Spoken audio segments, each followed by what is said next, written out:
Hello everyone, welcome to the first lecture of the course Network Analysis and Transmission Lines. As the title says, networks, the subject is all about networks and their solutions. So let me start with the basic terminology. We will frequently come across the following terms in the subject like electric circuit, electric network, current, voltage, power. So now we should have some basic knowledge on these terms before proceeding further. Okay, let me start with first electric circuit.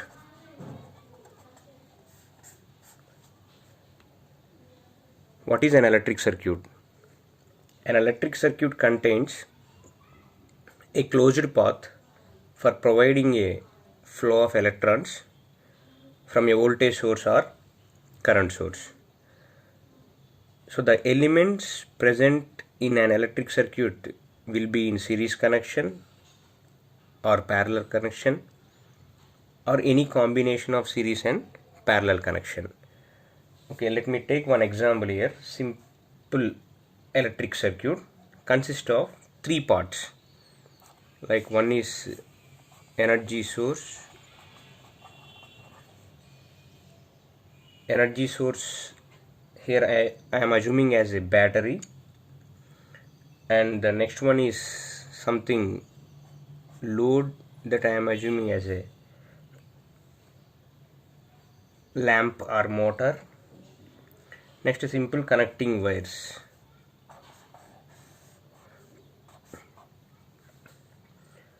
So a battery is connected to a lamp with two wires.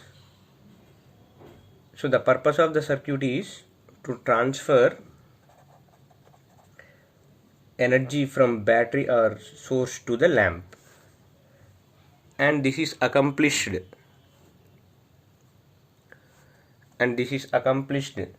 by the passage of electrons through wires around the circuit.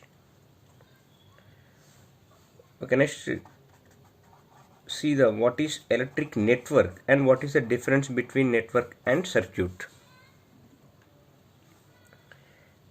An electric network need not contain a closed path for providing flow of electrons from a voltage source or current source. So hence we can conclude here all electric circuits are electric networks, but not all electric networks are circuits. Okay, next we need to discuss what are the different types of network elements.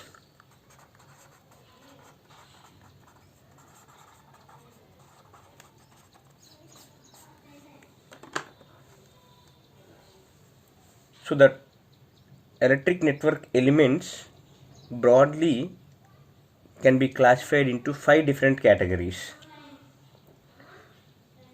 and this classification depends on the two things.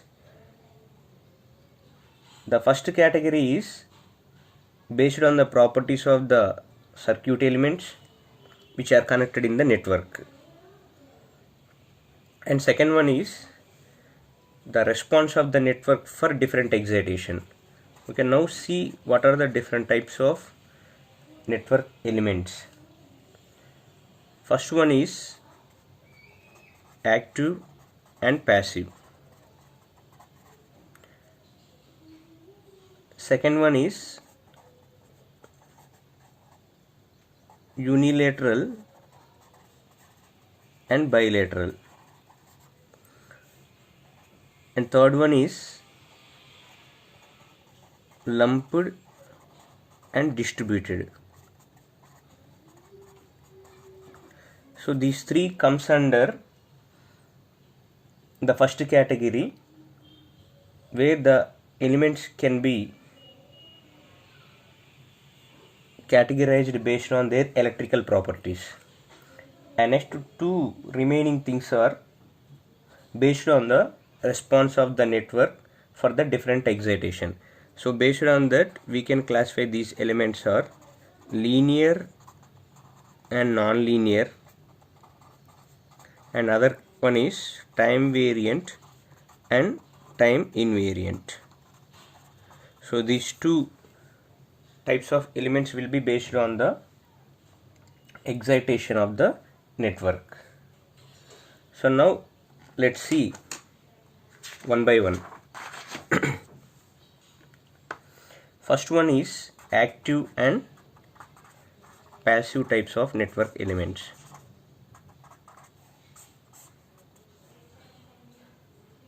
So what do you mean by active element or active network? The active elements are the elements which are capable of delivering energy to the device, external devices. So active elements are nothing but having the capability to deliver the energy to the external device. So for example, if you take the active elements, voltage and current sources are the examples for active element or active network. Next, let's see the passive elements. The elements which are capable of receiving power is called as passive elements. So the elements which are having the capability to receive the energy of the power, those elements called as passive elements. And the examples of passive elements are resistor, inductor and capacitor. If you see the resistor dissipates the received energy in the form of heat, while the capacitor and inductor stores the finite amount of energy. So and later on they are able to deliver the energy for the finite amount of time. So the capacitor and inductor can deliver the energy for the only finite amount of time. So unlike the elements which are capable of delivering the energy for the infinite time. So here we will add one term in the definition of active elements, that is they are capable of delivering the energy for infinite time. So if the network contains active elements like voltage source and current source can be called as active network. Likewise, the network which contains the elements like the resistor, capacitor and inductor can be called as a passive network. Okay, now let's see the second kind of network. Let's understand what do you mean by unilateral and bilateral network elements, or unilateral and bilateral network.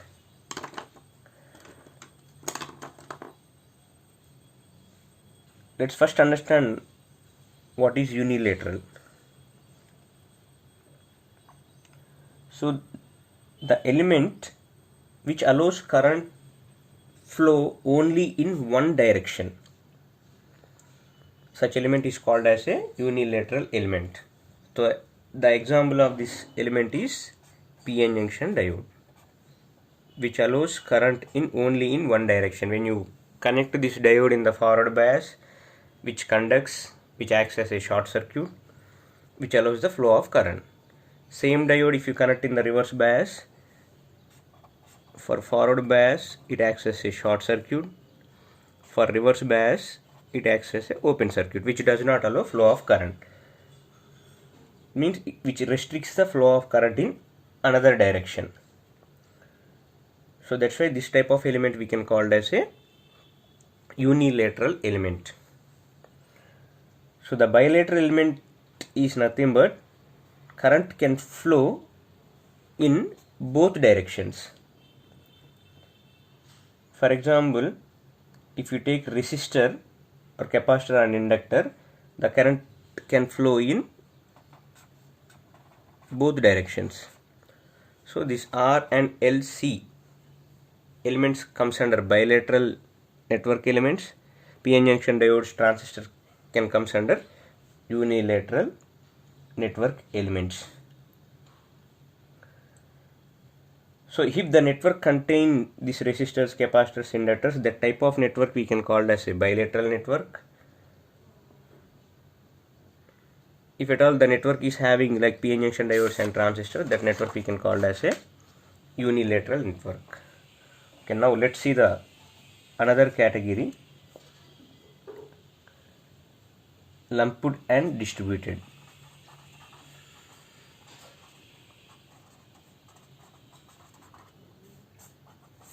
Lumped and distributed elements. So in the lumped network, the circuit elements like resistor, inductor and capacitor can be separated physically. Means it can be separable and it can be measurable. So this type of network is called as a lumped network. Means in the lumped network we can easily remove such elements from the network and we can measure them and we can replace them. So if the network contains such elements, such network is called as a lumped network. And next one is distributed network. Unlike the lumped network, in the distributed network we cannot separate the circuit elements like resistor, capacitor and inductor. I mean we cannot identify and we cannot separate this one is resistor, this one is capacitor, this one is inductor like a single entity. Why? Because they are distributed the length of the network, along the length of the network. So the example of the distributed network is the transmission line or coaxial cable. So if you see the specifications of any coaxial cable, they use it to define the resistance, capacitance and inductance per unit length. Why? Because they are distributed along the length of the network. Okay, next coming to the fourth and very important type of network element, linear and non-linear. Linear and non-linear network elements. So what do you mean by linear elements? If a network contains any linear element, the relation between the input and output should be linear. For example, here I am assuming one network. So let us assume this is input and this is output. If you place the graph between input and output, it should be straight line. The relation between the input and output is linear. Here linear is nothing but straight line. Likewise, in the non-linear network, the relation between input and output is non-linear. For example, let's see the best example here. For resistor, if you draw the voltage and current relation, it is straight line. If you take PN junction diode, the voltage and current relation is not a straight line. This type of curve we can call as a non-linear. So that's why we can call this PN junction diode as a non-linear device. Or we can define this, this linearity and non-linearity of the networks by using one principle that is called as superposition principle. So what is the meaning of superposition principle? That means here it is having two properties. First one is homogeneity and second one is additivity. So let's see what is the property of homogeneity. Let's first assume here have one electrical network.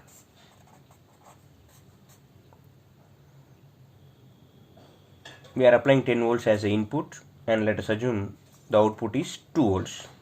10 volts as a input and output is 2 volts. Now let's just scale up the input voltage by the factor of 2, let us assume. So the input voltage 2 into 10 equal 20 volts. So same, the output voltage also should get 2 times. So 2 into 2 equal to 4 volts. So whenever we apply 20 volts as an input, the output voltage we should get 4 volts.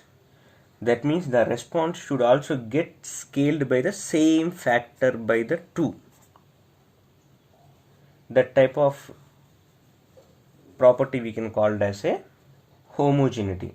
So in general, we can say that if E1 is the excitation and R1 is the response, so then whenever we scale it up the excitation by the factor of something alpha E1, the response also should get the scaled by the same factor alpha. This property is called as a homogeneity property. Okay, now let's see what is meant by additivity.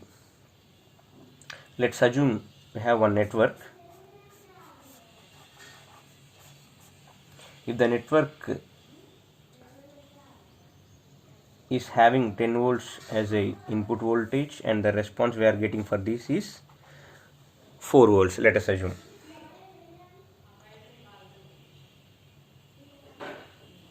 So whenever we are applying 20 volts as a input, we should get 8 volts as a output, and we discussed just now, that is called as homogeneity. So if the network follows the properties of additivity,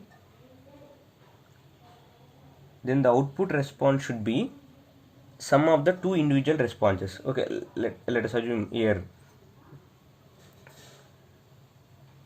if the input to the response, let us assume E1, the response is R1, and input is E2, the response is R2. So we are applying E1 plus E2 as an input, then the response we should get R1 plus R2. So that property we can call it as a additivity. Now we have to combine the properties of additivity and homogeneity. So if we apply alpha E1 plus beta E2 to the network, we should get the response as alpha R1 plus beta R2. So then we can say that the network is linear. Otherwise we can say that is non-linear. So in another way we can define that if the network follows principle of superposition, then we can say that the network is linear, or simply we can say that the voltage and current relation should be straight line. Then we can say that element or that network is called as a linear network. Okay, next see the fifth type of category, time variant and time invariant networks. Time variant and time invariant networks. So what do you mean by time invariant network? Let's assume we have one network. We are applying excitation E1 and the response we are getting as a R1. Now if the network can be called time invariant, the response R1 is independent of the time at which the excitation or E1 is applied. So if you want to say the network is time invariant, the response R1 is independent of the time at which this excitation applied, or simply in casual words we can say that the output does not depend on at what time the input is applied. Then we can say that network is time invariant. For example, if we apply the excitation at that time E1 at t plus t, if the output also something we are getting t1 of R1 of t plus t, then we can say that is time invariant.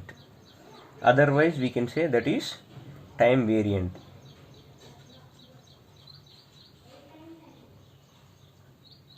So I hope you understand the different types of electrical networks. So in next lecture we will see the basic components like passive elements and active elements in detail: resistor, inductor, capacitor, and voltage source and current source.